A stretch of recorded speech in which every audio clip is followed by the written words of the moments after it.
Most of the arbitrations related to Pakistan have been in relation to the independent power projects, which have all gone to ICC or HCIA arbitrations, or in relation to infrastructure projects such as the highways and motorways, and many of those have gone to Singapore. Uh, but what has happened is that we have not seen too many arbitrations taking place in Pakistan except. One of the main reasons that the previous speakers have mentioned is in order to have the confidence of the foreign investors in the local judicial system, you need to have a body of both lawyers and members of the judiciary who are not just familiar with the world of arbitration, but are also seen to be familiar with the best practices in relation to arbitration and ADR across the world. In Pakistan, in nation Pakistan, I have to also say it's not just that an arbitration is being done abroad, then there is no link with the both sisters. As Mr. Toby Lander has very rightly pointed out, that there is a direct correlation. And one of the examples is, key examples of this correlation is that even if an arbitration is done abroad and it takes to enforce in a country like Pakistan. Pakistan is a member state of the New York Convention enforcement of foreign arbitral awards, and the enforcement and execution has to take place through Pakistani courts. And so even that is an important point. And at the moment we see that even with due respect to members of the judiciary present here, that even enforcement and execution processes can take months if not years. So it's not just a matter of the arbitration process or a commercial court case process itself.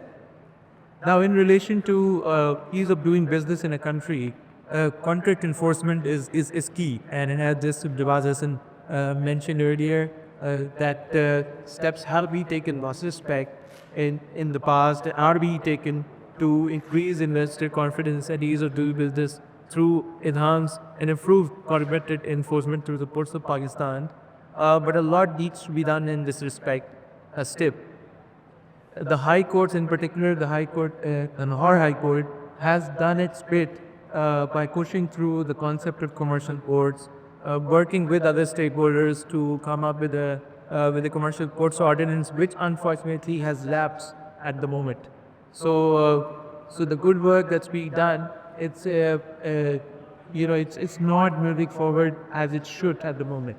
And on this, it's important to highlight that it's not just the responsibility of the judiciary or the lawyers to try and help it through contract enforcement or to undertake law reform.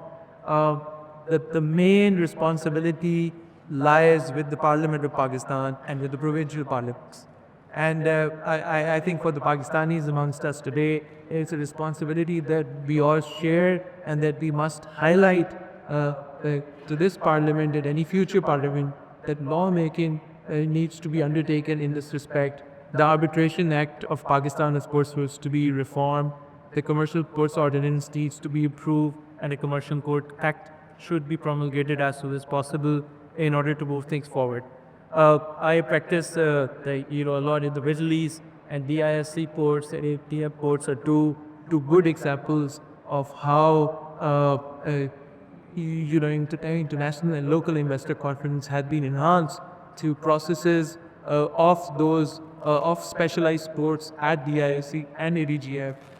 There are emergency procedures available at these ports. The registrar can be approached 24/7.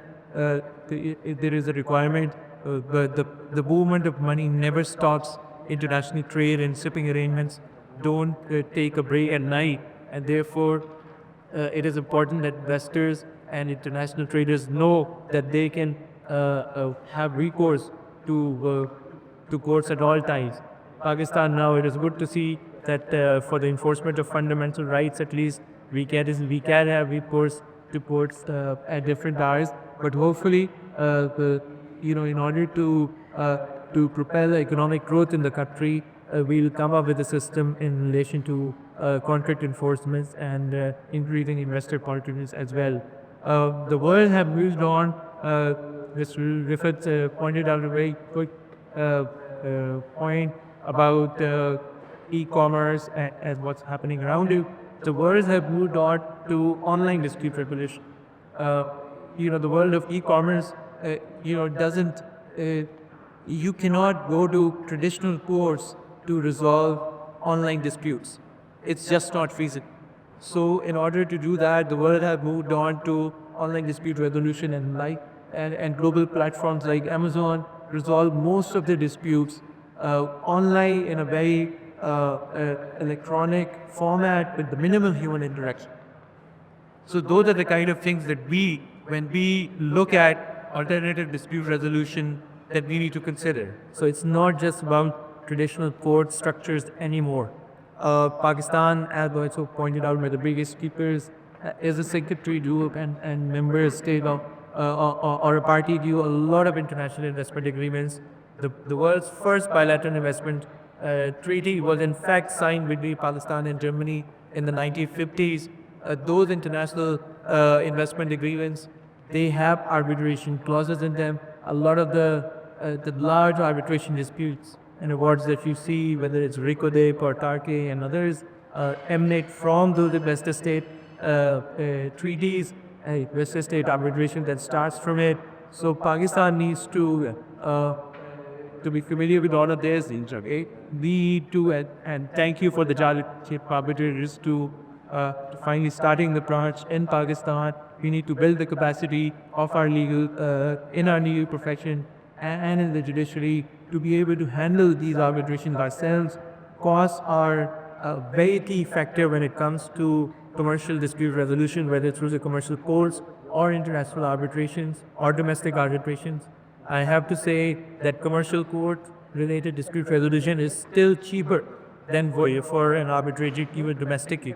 The cost of arbitration can be prohibitive in many cases, therefore there is no real alternative to have a strong judicial system and specialized courts till such time that either traditional courts can have such cases in an appropriately good manner.